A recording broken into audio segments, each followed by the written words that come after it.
Okey. Okey, macam saya kata, soalan-soalan ni, ini untuk kita, supaya kita fikir, tanya diri kita sendiri, okey. Bila kita tanya, macam sama ada kita nak target berapa pip, ataupun kita nak trade time frame mana, ataupun kita nak trade masa apa yang sesuai. Macam saya selalu kata, tahu modal berapa. Okey, soalan-soalan tu semua bergantung pada diri sebab saya tak boleh nak dictate, okey, yang mana yang sesuai. Contoh, macam Tuan Pinky, okey, Tuan Pinky mungkin M1, okey, ataupun M5, okey, sebab dia ada banyak masa dan dia suka trade, okey. Saya mungkin H1 ataupun M30 ataupun H4, okey. Tuan Isham mungkin daily ataupun weekly, okey. So time frame yang sesuai, kena berbalik pada soalan yang saya akan tanya. Tanya diri apa yang sesuai, sama ada trader tuan ni jenis yang high risk profile ataupun low risk profile. Selalunya kalau low risk profile, dia akan santai-santai trade macam time frame yang besar, daily, weekly, okey.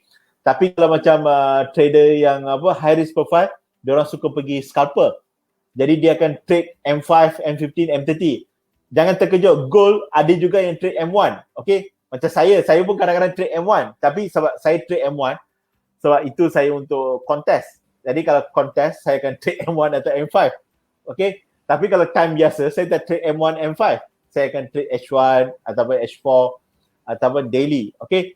Jadi untuk jawab soalan ni, trade yang bagus kalau tanya saya, kalau yang baru-baru better pergi time frame besar, daily ataupun weekly. Weekly jarang-jarang lah, okey. At least daily ataupun H4. Okey, contoh sekarang ni nampak bullish gold dekat H4 dengan daily. Okey, tapi weekly bearish ataupun time sekarang ni minggu ni bullish lah. Okay, so kalau you tahu H4 dengan daily bullish, then you trade time frame besar supaya target ke bullish. Tapi janganlah pergi trade dekat tengah-tengah dunia ni untuk pergi bullish. Tunggu dia buat correction, retrace dekat 18.20 ataupun 18.15 ataupun kurang sikit dekat 18.12 baru start pergi bullish. Okay, tapi kalau you trade time frame kecil, katakan M5 ataupun M15, then you target sell. Contoh you target sell daripada 18.35, 18.40, okey, ataupun dia dah naik ke atas 18.50, cuba pergi scalping atau intraday. Jadi time frame ni susah kami nak cakap yang mana sesuai. Dia bergantung pada kalau sama ada saya kata scalper, soalan yang next, tuan ada masa ke untuk menghadap chart untuk scalping? Kalau tuan Pinky dia ada masa, walaupun dia tak ada masa pun dia akan bawa masa untuk trade gold M5 atau M1. Okay, macam saya pun jadi scalper untuk gold. Saya boleh trade M1, M5 sebab saya ada analisa time frame besar. Jadi saya tak kisah trade time frame kecil. Okay, so dia bergantung pada diri sendiri. Okay. Okey, terima kasih Cikgu Rashid. Okey, kita ada soalan kedua. Apa impact NFP dekat USD minggu ni? Still melemah atau kuat balik? Selalunya berapa lama impact NFP dekat USD? Okey, ini soalan yang bagus sebenarnya. Okey, saya mungkin ambil peluang untuk share DXY balik. Okey.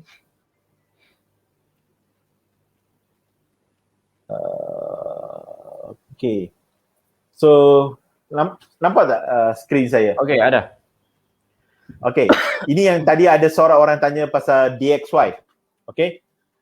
So kalau kita nampak, so kadang-kadang kita jangan tertipu dengan market. Okay, sebab market dia memang boleh nampak apa yang kebanyakan orang ataupun majoriti orang akan fikir.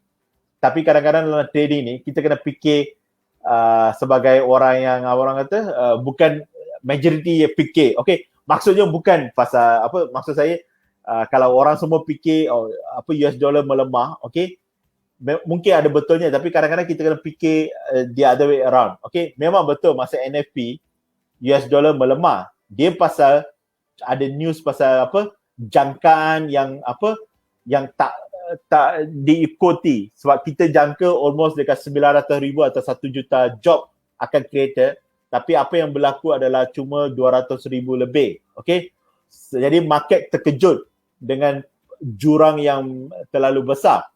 Tetapi kalau kita nampak dia punya direction, okay, sama ada dalam daily ataupun weekly, macam saya kata, US dollar dia create satu support yang kuat dekat 89 dengan 89.70.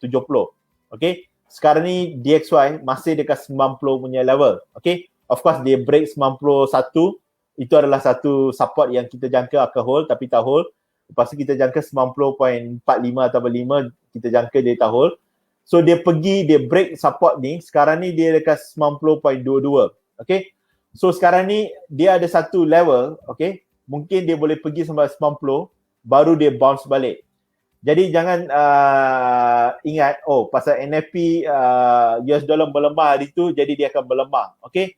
Macam tadi saya explain atau analis, okay, dia boleh berlaku dia turun, maknanya US dollar melemah sedikit lagi, lepas tu baru dia naik, which is yang tadi saya kata Euro USD, okay, dia akan naik sedikit lagi sebelum dia turun, sebab Euro USD dia selalunya inverse kepada kekuatan US dollar, okay. Jadi US dollar mungkin melemah sedikit lagi, mungkin 2-3 hari.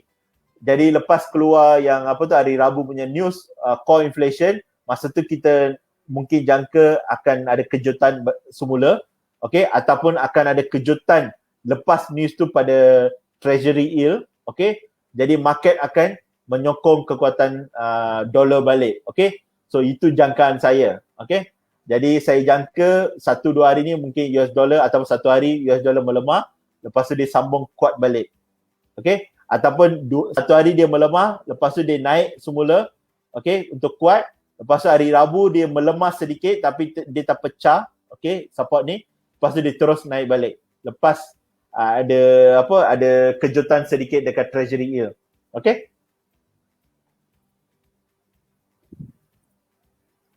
Okey. Terima kasih Cikgu Rashid. Okey, seterusnya kita ada soalan daripada Tuan Imran. Kenapa gold kuat USD lemah? Okay, untuk jawab soalan ni, sebenarnya kita kena tengok, okay, saya share balik saya punya screen semula. Okay, Tuan Imran, saya jangka mungkin Tuan Imran kurang faham dia punya konsep asas dia, okay.